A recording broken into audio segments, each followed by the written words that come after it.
production funding for Behind the Headlines is made possible in part by the WKNO Production Fund, the WKNO Endowment Fund, and by viewers like you. Thank you. Access to legal services tonight on Behind the Headlines.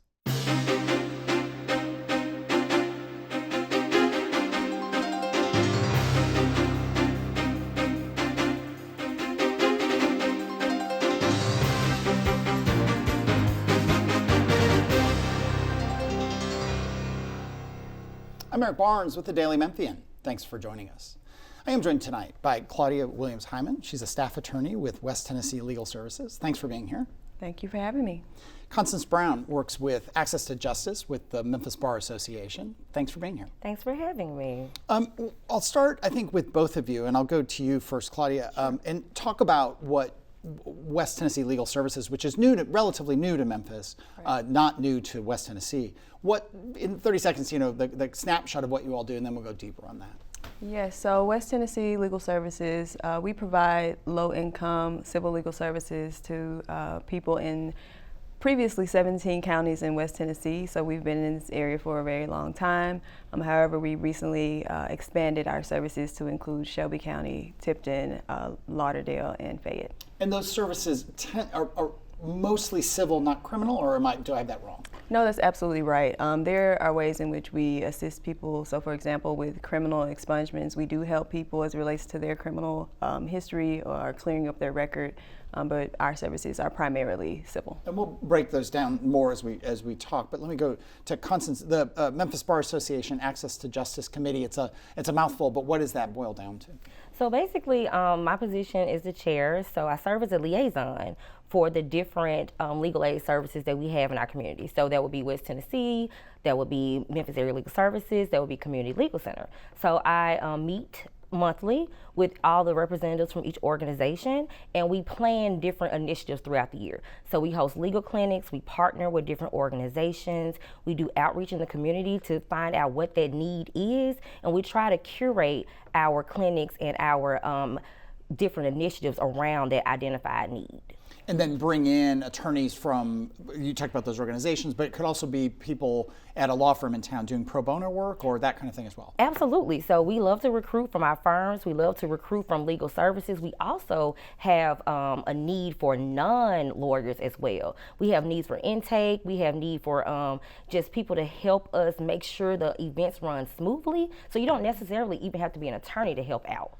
So the need for this comes, and we should give some more examples. I'll turn back to you, Claudia. Things like you've got debt collection issues. Mm-hmm. You've got warranty. There was one thing I think was on your website that I hadn't thought about, but it's a small thing that can get big. A warranty on an appliance. Right. You've got all these kind of small, but really day in, day out time killers, if nothing else, and time sucks and financial challenges, foreclosures, all those kinds of things that I guess by necessity require a lawyer to really navigate the legal system to get things worked out as best as possible. Is that a fair sort of layman's person way to talk about it? Yes, and we help out with a variety of areas. So as you mentioned, we help out with consumer rights issues, debt collection, foreclosure, in our work in housing. We also do landlord-tenant work. We help folks with benefits, so Social Security, disability, SSI, SNAP is a big one that we help people with. And so, we understand that these issues can be brief in terms of how long they impact someone, but they really are impactful to people's lives and their ability to thrive and move through their life confidently and competently. So, we want to help ease whatever legal burdens that we can for our folks in the community.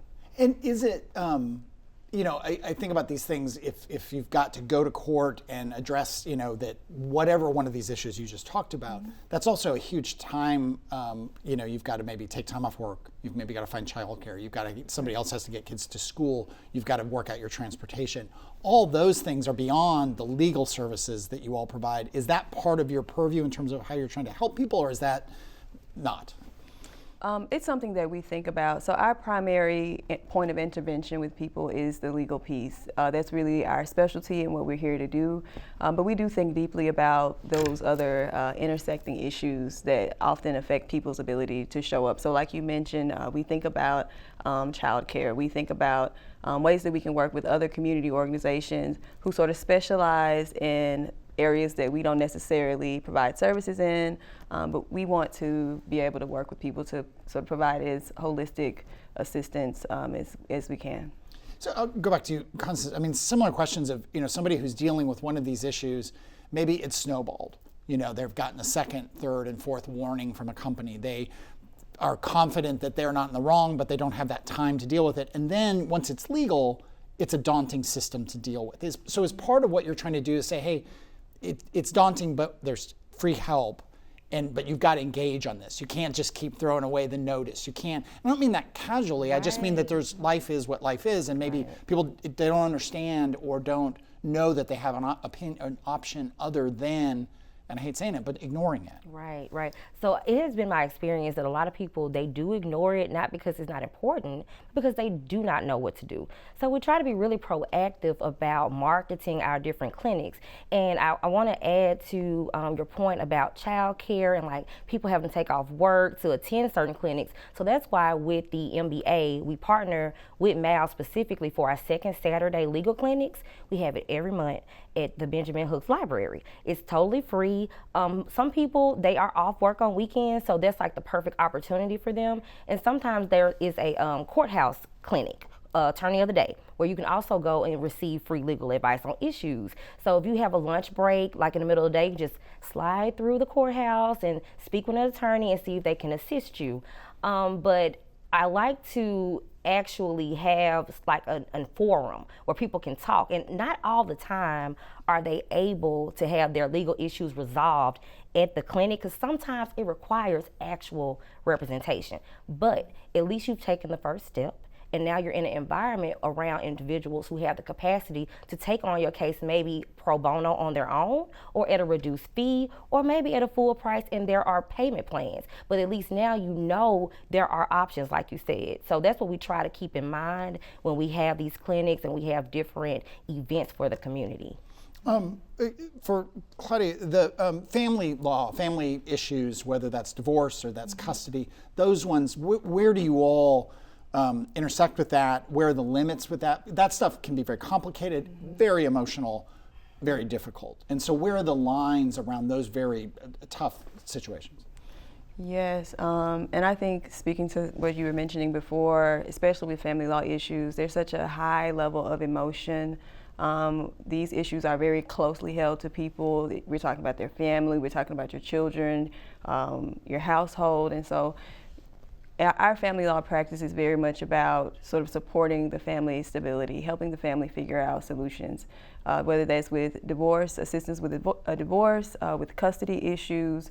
We also have services for people who are experiencing domestic violence as well. So we help them with safety planning. If their divorce may involve domestic violence issues. I think for us, especially with family law, the challenge becomes capacity, because as you mentioned, some of these cases and issues can be sort of very in-depth, they can be long-lasting, they can be sort of highly emotional and sensitive, and so we really want to sort of be there with the family and focus on family cohesiveness and family stability throughout whatever the legal issue is, but that requires time and resources, which sometimes I think the challenge is that can limit our capacity in terms of the number of people that we can help. So we have a very in-depth approach. We want to kind of be there and put our arms around the family as they go through this process. But it can be challenging to do that at capacity with all the people that come to us for help. And again, in the weeds on that, you meet with a family or a spouse, you then represent them through court, or you're referring them to a lawyer in your network? Like I'm actually curious how all the logistics work of that, of carrying it through. That's a great question. So we do a little bit of both. So we have in-house, in our New Memphis office, we have family law attorneys who are in-house who absolutely provide full representation in divorce cases.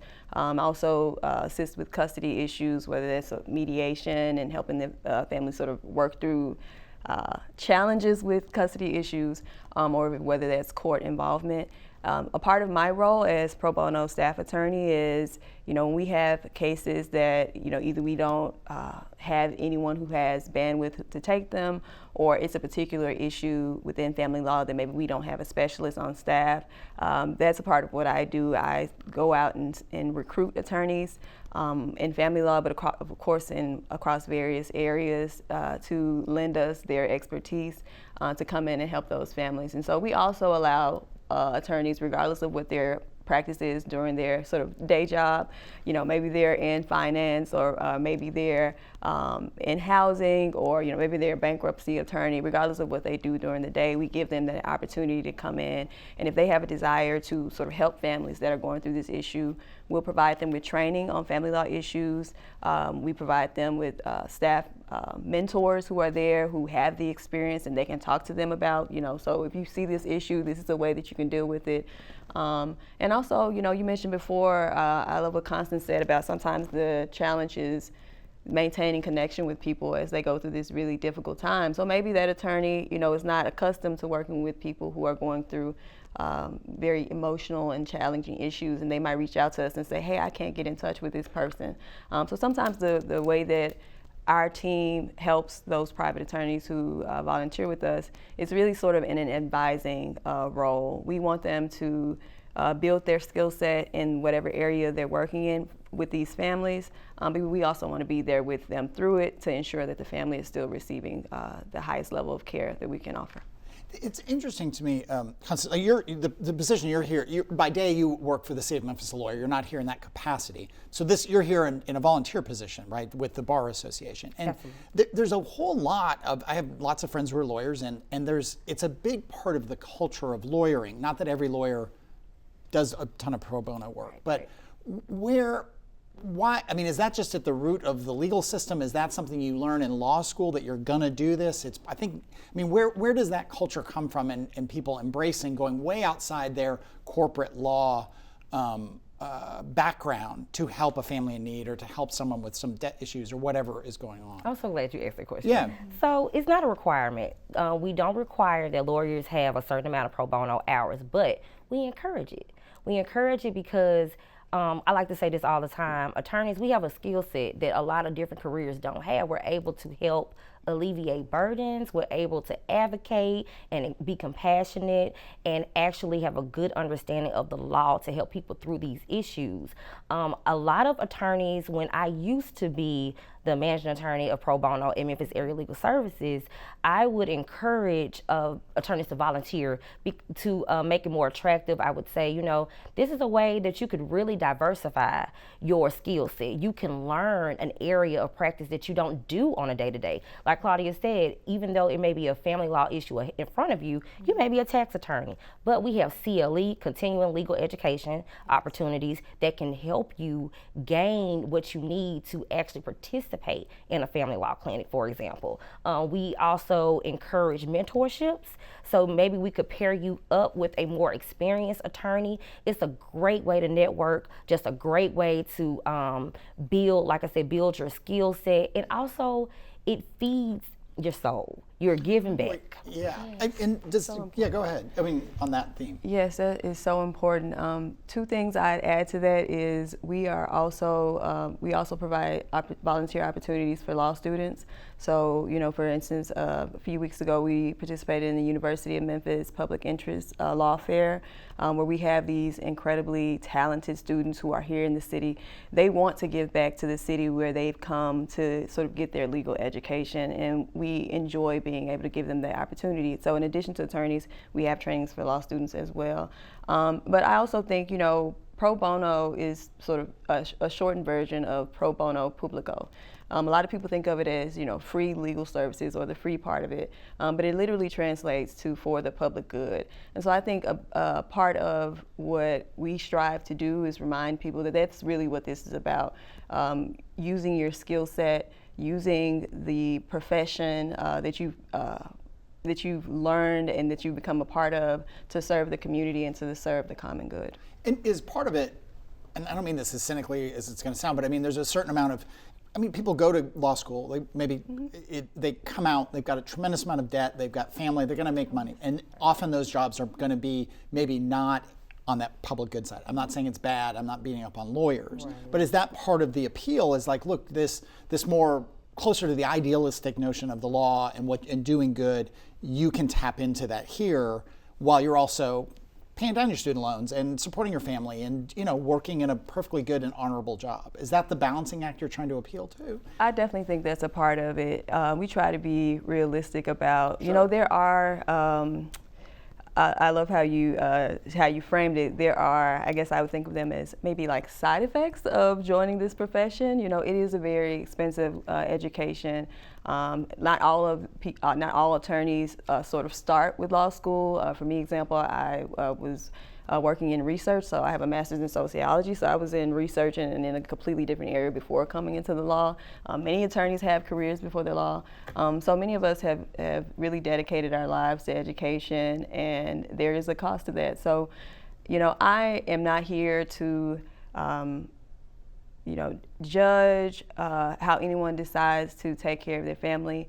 I think my role and a part of what we want to do is provide people the sort of maximum number of opportunities where if you are interested, if you have a heart for service, we have somewhere where you can serve this community. I should say 10 minutes left in show.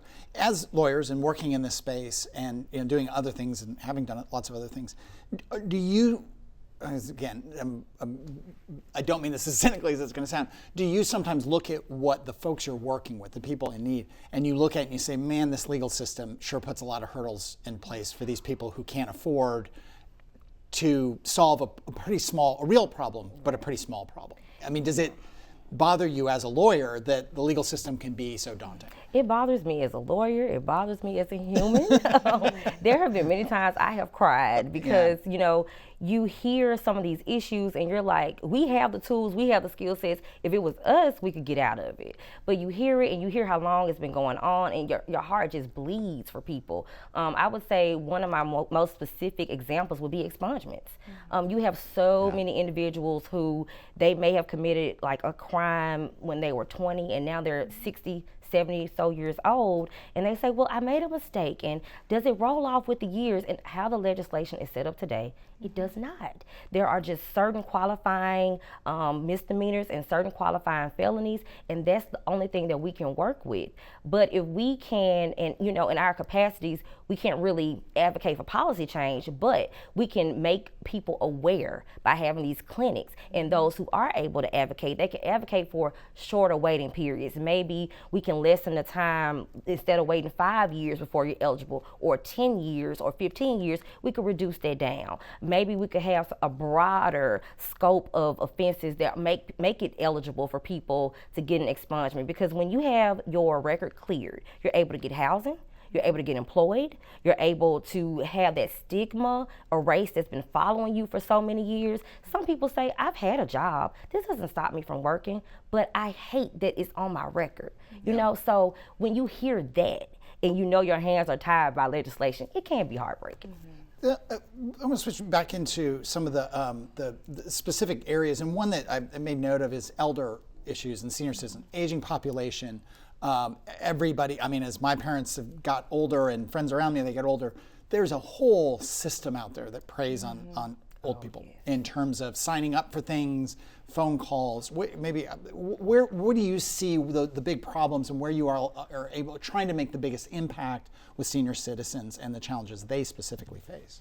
Yeah, so I think one of the ways that we try to support our elders is through supporting their financial situation. So assisting them with the benefits, making sure that they are receiving the level of benefits and support that they meet the requirements for. But also, there are other ways that this comes up as well. So we also help when situations that involve elder abuse that I think requires a team effort, because sometimes these situations can, from the legal perspective, come with an intersection of multiple legal areas. Recently, a team of us came together to try to support this family who was going through something that on the surface might look like a contract issue, but was really the root of it was about an elder in the family who was going through a difficult situation that involved abuse. And so I think for us it's how can we do so in a holistic way? How can we support them? How can we support their family? But also how can we support the families who support their elders? I also think we, especially thinking about the holidays coming up, we also try to educate folks on scams. I think that's a big one, especially for this time of year. And our elders are a target for a lot of those scams. And so I think a big part of what we do is also community education. You know, I believe in people. I believe in their ability to be empowered and to care for themselves and to care for their families. But I think community education is a big part of that, so that they are empowered and they have the skills and the information that they need in order to protect themselves and their families. About 5 minutes left. Stay with that. Senior citizen, I mean, again, it's this huge growing population and those challenges. What are, beyond what Claudia said, the other challenges that you work with senior citizens? What I've seen in my experience, there's a great need for senior citizens to actually take estate planning seriously. You need a will, you know, you need powers of attorney, you need healthcare directives. You don't want something to happen and then you end up in need of a conservator, because that situation is way more complicated and it's way more complex.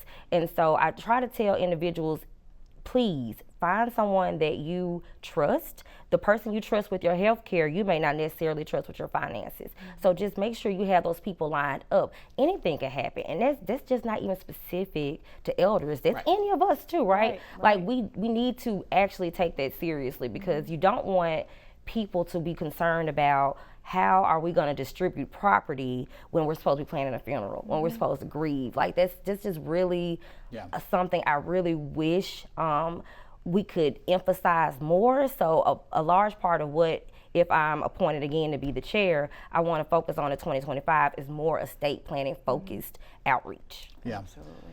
With a couple of minutes left, without getting wildly political, immigration is very much in the air right now, and we're taping this before Thanksgiving.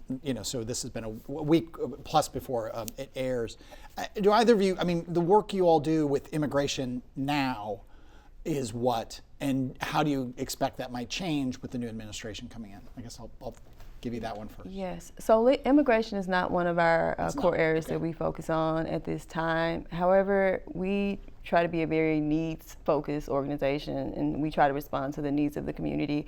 And we have been sort of conducting internal research about the level of need that's in this city and this county, and that's definitely something that we're thinking about moving forward, is how to support. Do you want to take that? And I would say Community Legal Center. They have an immigrant program. So I do not know how that will be impacted moving forward, but I do know there's a need for funding. There's always a need for support. Right now it's still active and ongoing. So anyone who sees this that may need help in that area, they could reach out to Community Legal Center right now. And you're on the board. Or I'm on the board. And what are those right now? Forget about the future, because what are those needs from immigration right now that people come to something like Community Legal Center for? Well, sometimes there's a need for just citizenship. Sometimes there's a need for different visas, maybe work visas, just anything concerning their ability to make a living while they're here and maybe become an actual American citizen while they're here. Those are the type of needs that have been identified that I'm aware of at the organization. And the program has been going on for quite some time. There has been funding given for quite some time. It's a very, very strong program, but it's a nonprofit. So there's always a need for support. Last one I'll go to is healthcare. I think what kind of needs do you see in the healthcare space? And I mean, that I guess could be anything from medical debt and dealing with that to, you talked about healthcare directives, other things that you have to, you help people navigate on the healthcare side. Yes, so I'll, jumping off of what Constance said about, wills and estate planning. We recently had a wills and powers of attorney and advanced directives clinic that we partner with the Memphis Medical Society on.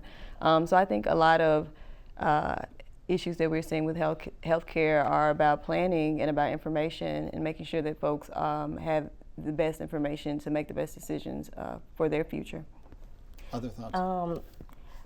Definitely, I agree with what Claudia just said, but what I have also noticed, and I want us to work together as a community more to address the need for mental health care. A lot of the clients that we see, yes, they may need a divorce, yes, they may need an expungement, but there are also underlying issues sometimes that relate to mental health. And I just have not struck that medium where I'm able to, as the chair, partner with the organizations that provide such, but I would like to really emphasize that moving forward, because to me, that's a very significant need. For people who, we're almost out of time here, people want to learn more about what you do, they can go to the website, they can go, where should they go? They can go to memphisbarassociation.org. Okay, and learn about all the programs. And this is the Access to Justice committee that you run. And okay, and Yes, sir. for you, where can they go? WTLS.org. And learn more. Okay. Yes. Thank you both. Volunteers and attorneys. There we go. Thank you both for being here. We appreciate it very much. That is all the time we have this week. If you recently missed, we had Bakara Malden, the interim CEO of MATA, on last week. You can get that at WKNO.org, at the Daily Memphian site, or YouTube. All of our past shows are there. Coming up soon, CJ Davis, the interim chief of police. But that's all the time we have. Thanks very much. We'll see you next week.